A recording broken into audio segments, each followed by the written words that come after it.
Saturday, December 27th, 2025. Welcome everybody to the Battle Club Guys podcast. I'm your host, the Battle Club Guy.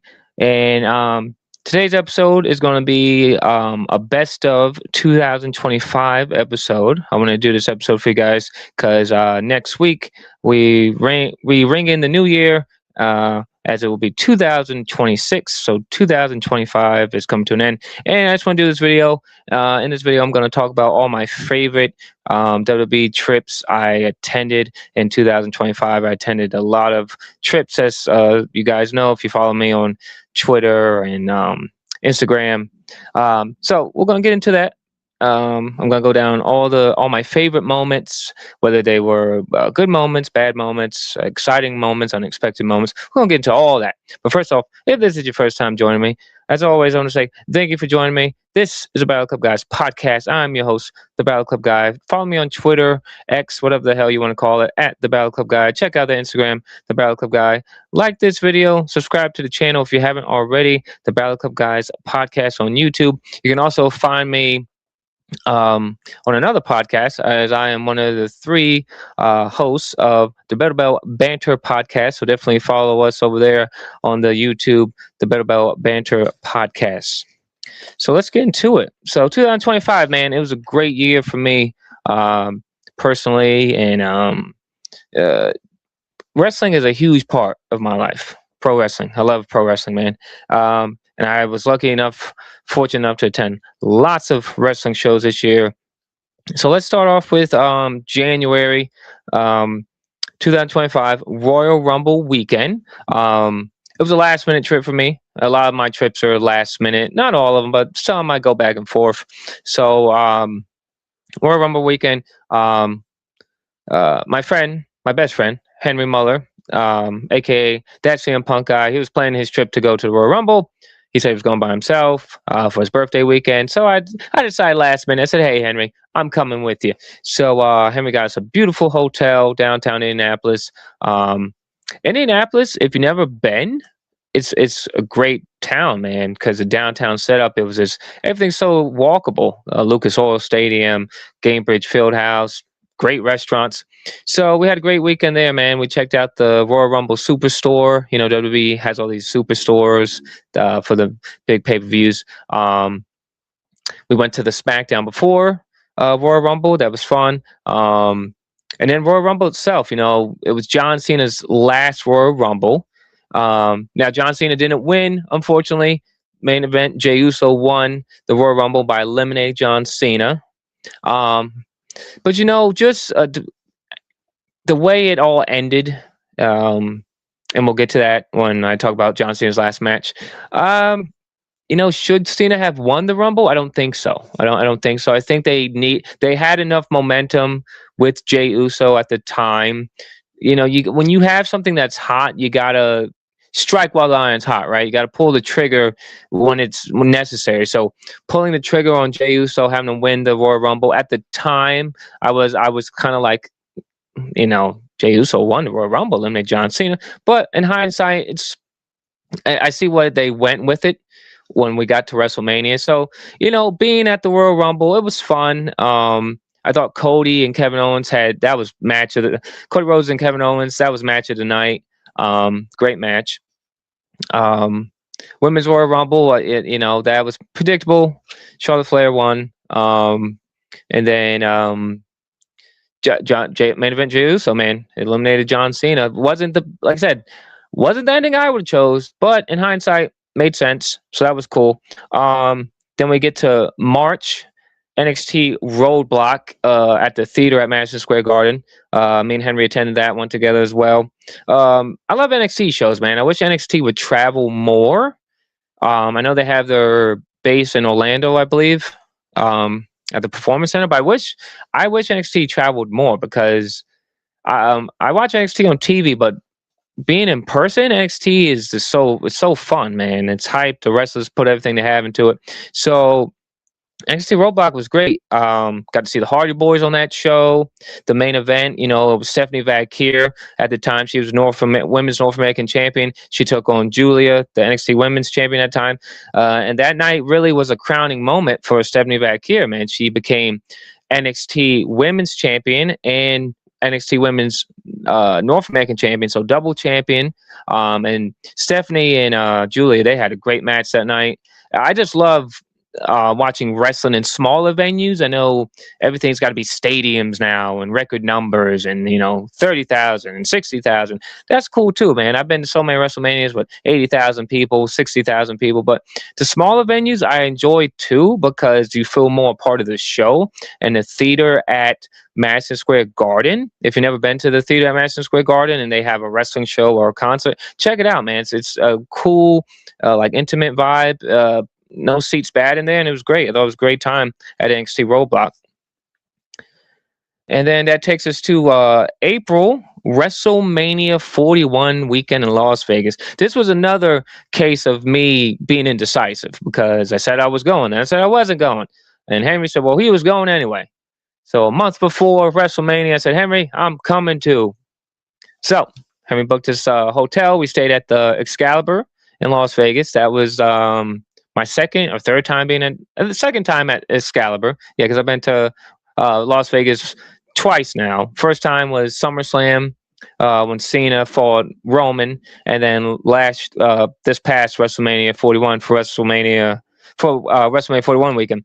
And man, Las Vegas is a fun time, man. I'm looking forward to attending WrestleMania 42 next year in Las Vegas. I already have the time off from work, have the hotel booked. And this time it's not just me and Henry. We got the whole Bell to Bell Banter podcast family coming. It's the Balor Club guy, it's that CM Punk guy, Beast the Goat, and our financier, our manager, Natalie Daly. She'll be joining us as well.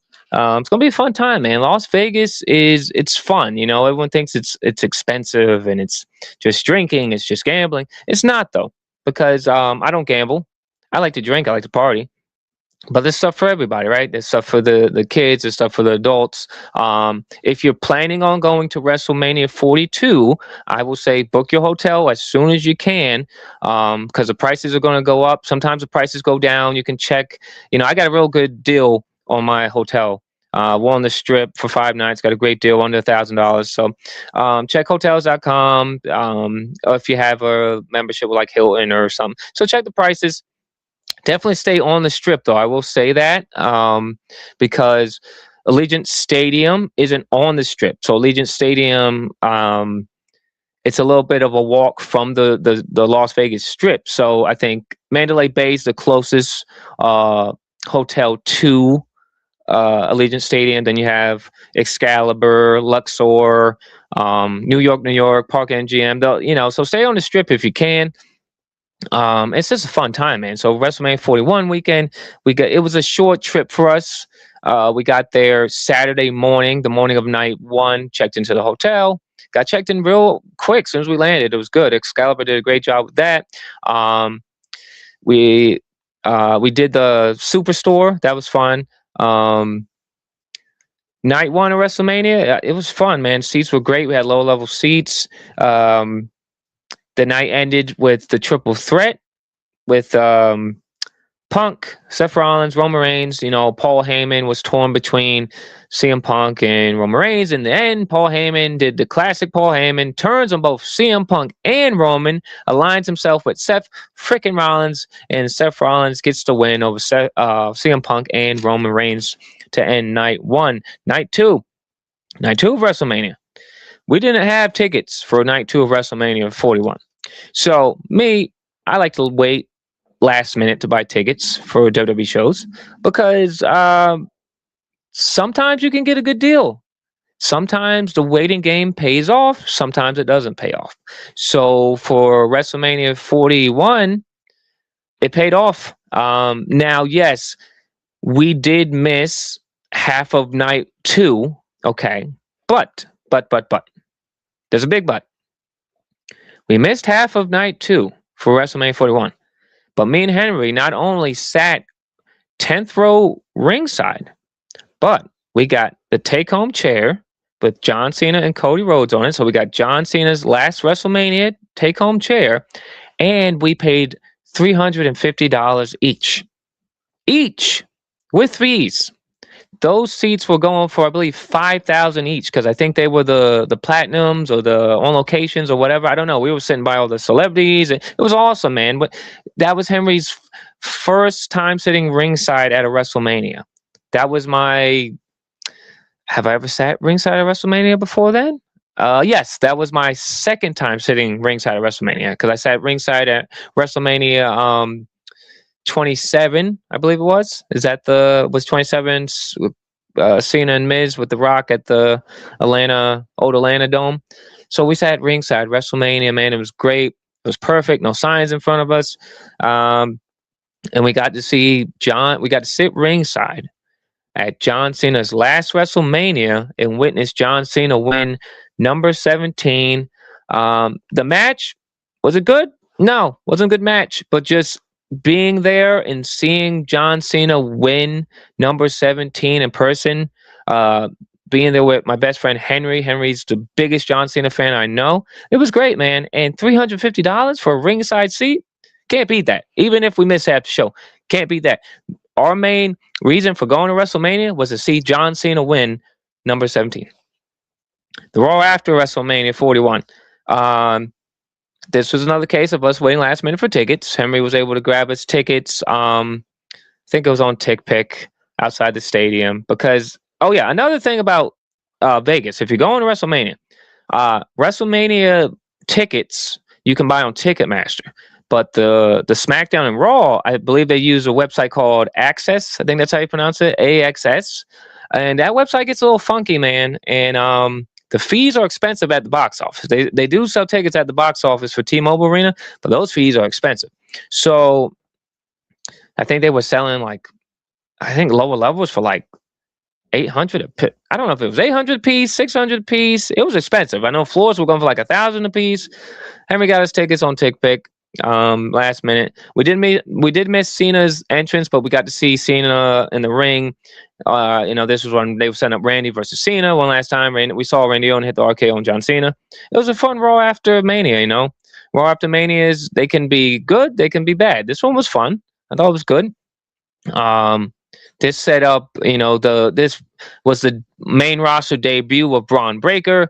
Braun Breaker taking out Roman Reigns and CM Punk, aligning himself with Seth Rollins and Paul Heyman, and this was the start of the Vision. So I thought it was good Raw after Mania. That brings us to May after WrestleMania. Like I said, Henry loves John Cena. My mom loves John Cena. I've watched John Cena for years. I've never met John Cena, man. I've met so many cool wrestlers. My guy Finn Balor multiple times. Cody Rhodes multiple times. I've even met Triple H and Stephanie McMahon. Never met John Cena. Well, this past May, Fan Expo Philadelphia, we scratched that off the list. We checked that box off the list, man. Me and my mom and Henry, we drove to Philadelphia. Henry got his photo with John Cena. Me and my mom got our photo with John Cena. John Cena is this great human, man, great person. He was so kind to me and my mom. He even let us take another photo because I had my eyes closed, and he said, "No, we're going to get you the photo you want." I have the photo here on my desk. Great photo, man. I even have, you can see my TV in the background because I have my TV on. Yeah, that's fine. Let's turn this TV off. The glare here. Let's turn that off. But yeah, got the picture here. And it was, I thought it was good. It was good, Yeah, and I also have the ticket stub here from when I attended John Cena's last match, which we'll talk about. But yeah, man, me and John Cena, that was a childhood dream of mine, and thanks to Fan Expo and John Cena, we marked that off the list. Next up, SummerSlam. Before we get there, June 30th weekend. Henry's a big Pittsburgh Steelers fan. They were doing Monday Night Raw and a SmackDown, a double taping in Pittsburgh, and it was fun. Me and Henry, we drove to Pittsburgh the Sunday before. We went to this local bar. I think it was called space something. It was cool. It was like a Star Wars theme bar because I'm a huge Star Wars fan. I got like this Darth Vader drink. It was cool, man. Pittsburgh, it was fun. We stayed down. I got a great deal at the hotel downtown, and we didn't have tickets that weekend either. Surprise. That was a great weekend though. We met up with my good friend Rob and Diego. Um, Rob has his podcast. Shout out to the Resilience podcast, and Rob interviewed me on his podcast. I never get interviewed like that, so that was very cool. Thank you to Rob. And we didn't have tickets. We got done filming the podcast, and Henry said, "I got us tickets." Not only did Henry get us tickets, he got us front row ringside tickets. Front row ringside. And what's so special about being front row ringside at Monday Night Raw? Well, not only were we front row ringside in Pittsburgh, it was a double taping, and that night, Finn Balor and JD McDonough were facing the New Day for the World Tag Team Championships. And what was so special about that? Well, before the match even happened, spoiler alert, if people don't know this, I am friends with Finn Balor. I know, it's shocking. I'm the Balor Club guy, friends with Finn Balor. And before the match even happened, Finn and JD are in the ring. Finn looks at one of the camera guys, say, "We got time," comes out, and the hug scene around the world. Finn Balor, I know I have this glare from the phone, but the hug scene around the world. Shout out to Diego for snapping that picture. Finn Balor hugs me, man, in front of the whole arena. They actually caught it on the Netflix International because they don't have commercial breaks. So the Netflix International people saw it. I didn't even know that the cameras were rolling when that happened. I didn't even know Diego took that photo for me. But, it was just so cool. That moment was so cool, man, because I've been following Finn Balor since he made his NXT debut. I've drove in snowstorms. I've drove across the world. I've flown to Phoenix just to get a photo with Finn, just to meet Finn. Finn Balor is a big part of my life. Personally, he is the big brother I wanted. He's a superhero, right? I know they say don't meet your heroes. Well, I met my hero multiple times, and Finn Balor is my hero. He's a great guy, great wrestler, and it was just so cool, man, that he took. WWE, they're so fast paced, and they don't have that much time between matches and commercial breaks. For him to take the time to come out the ring to not only acknowledge me but hug me in front of the whole world, man, that just made my night. And not only did he hug me in front of everybody, they won tag team gold. I got to be front row ringside for Finn Balor winning tag team gold, right after getting hugged by Finn Balor. So I just want to say thank you to Finn for that, man. You are truly my guy. That's why I call him. I know people can say it's cliche, because I'm the Balor Club guy, but Finn Balor is truly my guy. So thank you, Finn. Thank you, Diego, for taking that photo. Thank you, Henry, for getting us those tickets, because that Raw Pittsburgh episode, man, was great. And it was a SmackDown taping too, so that was cool. So we got 2 tapings. That brings us to July. Me and Henry attended TNA Slammiversary on Long Island, UBS Arena. UBS Arena is nice, man. It's a nice arena. It's a brand new arena. Easy to get to. I think they have a train stop there. We drove in. We had low level seats. Got them day of the show. I think they were like $50 each. We got to see the Hardy Boys. Got to see the Hardy Boys win the TNA Tag Team Championships in a crazy ladder match. That ladder match went crazy. It was just a fun show. TNA puts on a fun show. They have a partnership with WWE now. So I want TNA to travel more too. Like NXT, TNA, travel more, because I like going to these shows. That brings us to August, SummerSlam weekend, MetLife Stadium. As soon as they announced SummerSlam was going to be at MetLife Stadium, I looked at my mom and said, "We're going to SummerSlam." Well, as Cardi B said, SummerSlam, 2 nights. I know, sorry, I had to do it. I thought it was fun. I thought it was a great weekend, man. MetLife Stadium, easy to get to. American Dream Mall, I love that mall. That's one of my top malls that I visit. I'm lucky that I'm close driving distance to American Dream Mall. They had the SummerSlam store set up in the American Dream Mall. Now I will say, um, the line to get into that SummerSlam store, man, woo, wrapped around that whole mall, but it moved quick. They also had a separate store set up for belts, mini belts, autographs, and all that cool stuff. But they had good stock of everything. We got in. Me, Henry, Beast, Henry's dad, Natalia. We got in. We got our merch. We got out. Um, that weekend was fun too because we got to meet Penta for free at Cricket Wireless. Thanks to Nat because she has Cricket Wireless. So, fun fact: if you have Cricket Wireless phone service and you go to a WWE meet and greet, I don't know if they tell you guys this, but you can get front of the line access. So we got front of the line access to meet Penta, thanks to Nat and Cricket Wireless. We also got to meet Tiffany Stratton that weekend. Very cool. At I think it was a Total Wine and Spirits. Seagram's Spiked has a partnership with WWE. It's a WWE branded Seagram. So we got to meet Tiffany Stratton. That was cool. And then before SummerSlam, oh yeah, SummerSlam night one was cool. I told everybody Seth Rollins was cashing in. I told everyone he was faking that injury. What happened then tonight? CM Punk wins the world title from Gunther. Celebrating in the ring, out comes Seth Rollins on crutches, drops the crutches, runs to the ring, cashes in. Seth Rollins wins the World Heavyweight Championship from CM Punk. I told you it was going to happen. And then SummerSlam night 2, the morning of SummerSlam night 2,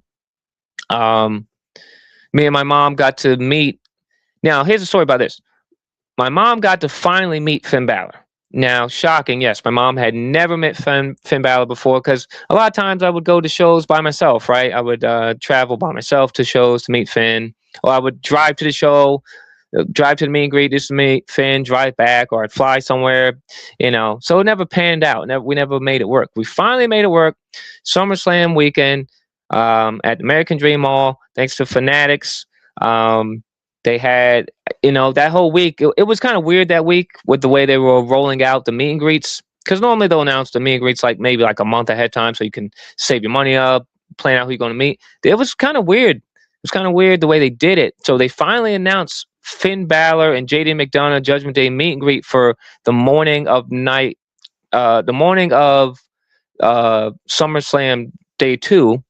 At the American Dream Mall. So as soon as that ticket went on sale, I bought it. I said, Mom, you're finally meeting Finn Balor. So me and my mom got to meet Finn Balor and JD McDonough. Finn was a treat, as he always is. My first time meeting JD. JD was awesome, man, to me and my mom. Finn was great to me and my mom. Finn even let my mom hold his world title belt. There's a picture right there. So thank you to Fanatics. Thank you to WWE. Thank you to Finn and JD for being great to my mom, and she had a great time. And then SummerSlam night 2, it was John Cena's final SummerSlam. Cena turned babyface after being heel on the SmackDown before. It was kind of weird the way they did it. He just turned back babyface because the heel run wasn't working. So it was John Cena versus Cody Rhodes, round 2.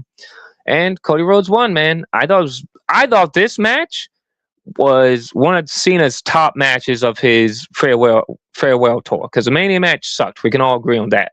It was just about the moment of him becoming number 17, winning number 17. So the SummerSlam match, I thought it was amazing, man. Great match in person. Cody wins the title back. Cena passes the torch. That was a great match. After the match, I wasn't too keen on what happened after the match with Lesnar coming out. Whatever. Been there, seen that. Whatever. But Cody and Cena had a great match at SummerSlam. After SummerSlam, that brought us to September, Raw in Springfield, Massachusetts. So as a birthday present to my mom, I took her to Monday Night Raw, Springfield, Massachusetts. John Cena's last Raw in Springfield, Massachusetts. We didn't have tickets. We drove to 3.5 hours or 3 hours to Springfield, Massachusetts. The doors open. We don't have tickets.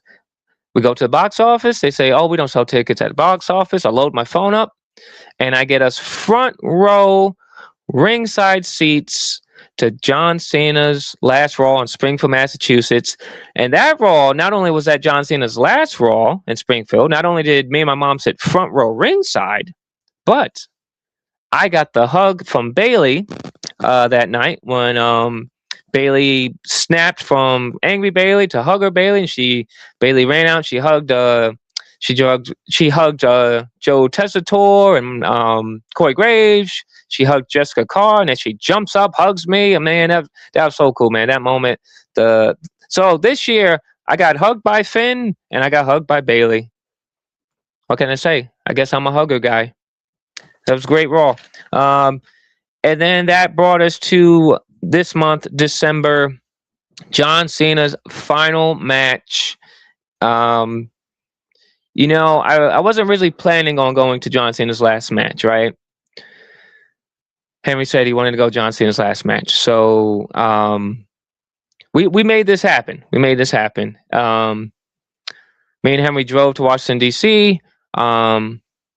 We got there early. We got there the day before because they had we got there the Friday before the Saturday because they had a John Cena Superstore with all this cool merch and stuff. So we got there. We checked into the hotel, very nice hotel in downtown Washington. That was just a great weekend, man. We went to the store Friday. We got to see Charles Robinson. He's even in my John Cena Superstore highlights video on YouTube. Always cool seeing Little Nate in person. That line was so long, but it moved quick. It was all John Cena apparel in that Superstore. Everything you could want John Cena. So I got the Last Time Is Now towel on the wall. Thanks to Rob for giving me the towel. I picked up the I'm a big figure guy, so it's hard to get these figures in the store. I think this was a Target exclusive. So I got the John Cena, I believe this is the black card, the chase card they call it, the John Cena LJN. Video doesn't do this justice. This thing is huge, man. It's the John Cena LJN black card chase, and I think I love figures, so I had to get that. And I got the Last Time Is Now pin. I don't know if you can see that on the wall there. I'll grab that real quick. Yeah, because I like enamel pins too. So I got the Last Time Is Now John Cena pin. And we did Superstore, and we met up with Rob and Diego again. It was just a great weekend, man. I love hanging out with good friends. I like pro wrestling like myself. And they did a John Cena Fan Fest. That was cool. So we did that. They had like giveaways and they had food for sale and stuff. So that was cool. And then John Cena's final match, Saturday night's main event. It was a short show, that Triple H likes to do these tight shows now. I think it was 4 matches. It started off, let's just say, first of all, let me just say, Capital One Arena, you got to fix your Wi-Fi, man, because we're going to these shows. We want to tweet the pictures and show our friends, and there's people that get paid to go to these shows to report what happens. Please, Capital One Arena, fix your Wi-Fi. That's all I'm saying, because the service was horrendous. So sometimes I think Diego could barely load his ticket. I could barely load my tickets, but we got it to work. Packed, sold out Capital One Arena. Packed, man. They started off with Cody Rhodes and Obafemi. Great match. Obafemi's a star, man. Cody Rhodes, he's the guy right now. Great match. Drew McIntyre interferes. Whatever. I don't think it should have ended in a no contest, but I get it. You got to protect both guys. And then we got Bailey versus Sol Ruka. Thought that was, in my opinion, I thought that was match of the night, in my opinion. I love Bailey. Sol Ruka's a star. Great match. Sol Ruka defeated Bailey. We got the tag team match, Leon Slater and Javon Evans versus the team of AJ Lee, I like to call him, AJ Styles, Dragon Lee. Great match. Short match. I think it was 6-minute tag team match, but there was high-flying action everywhere. And then the main event, they showed this tribute video to John Cena. Gunther comes out. He's just getting booed out of DC, man. His boos, he's getting flipped off, curse words everywhere at Gunther. And then John Cena comes out, man. The place goes nuts. Lillian Garcia introduces both of them. And I thought the match was good. I did. I thought the match was good. Cena was taking a beating for a while, but then he must have hit Gunther with like 5 AAs, AA through the table, AA off the top rope. And then we get to the last part of the match. It says chokehold from Gunther on to Cena. Gets him in that last chokehold. Everyone in the crowd saying, don't give up, don't give up. And John Cena smiles at the camera and he taps out with 3 fingers. And your winner, Gunther. Gunther gets booed, cursed. And then John Cena takes off his shoes and his armbands, leave him in the ring, makes his way up to the ramp, gives us one final salute. And that was it. I don't know. And then there was a point during the post match. They showed a tribute video. Then post match, Cena goes and hugs Triple H. Everyone's booing it, man. I don't know if you can hear it on TV. I don't know if they bleeped it out, but there was "F you Hunter" chants. There was "F you Gunter" chants. There was "This is BS" chants. So the fans weren't happy. Henry wasn't happy. I was disappointed in myself. I'm not the biggest John Cena guy, but to me, there will never be another John Cena in WWE. I don't care. There'll never be anyone that comes close to what John Cena did for WWE. Nobody. So in my opinion, John Cena should have won the match, or he should at least passed out instead of tapping out, because his whole gimmick, his whole career is never give up, and he gave up. But I get it. That's the kind of guy John Cena is. He wants to leave the place better. Better than it was when he found it. And I get that. He wants to pass the torch to Gunther. Now, I will say, them choosing Gunther to win. Now you have to make Gunther. You have to make this mean something, because there's been other guys that beat John Cena. Okay, Austin Theory beat John Cena. Didn't really do nothing for Austin Theory. Solo Sikoa beat John Cena. Didn't do much for Solo Sikoa. So Gunther beating John Cena, if you want to make it mean something, you better have Gunther either win the Royal Rumble, or you better have Gunther win that title from Cody, man, or Drew, whoever has that title. You got to make Gunther mean something, because this Gunther coming out saying I made John Cena tap out like a little bee. Cool, buddy. Cena's been beat before. So either way, I just thought it was a very cool experience, and I'm very grateful and thankful that I was able to attend John Cena's final match in person with my best friend, Henry, who's a huge John Cena fan. So, yeah, man. 2025 is coming to a close, and I thought it was a great year. I'm very thankful and fortunate to be able to attend all the wrestling shows I do. And it's just, pro wrestling's a huge part of my life, like I said in the beginning of the video, and pro wrestling will continue to be a huge part of my life. And I'm just looking forward to what 2026 brings for me, brings to my podcast, and looking forward to it, man. I appreciate all you guys for supporting me as well. So as always, folks, I'm going to end this as I always do. I'm going to say thank you for joining me. As always, this is the Battle Club Guys podcast. I'm your host, the Battle Club Guy. As always, follow me on Twitter at the Battle Club Guy. Check out the Instagram, the Battle Club Guy. Like this video, subscribe to the channel, the Battle Club Guys podcast on YouTube. 2025 is coming to an end. I can't wait to see what 2026 brings. I will see you next year.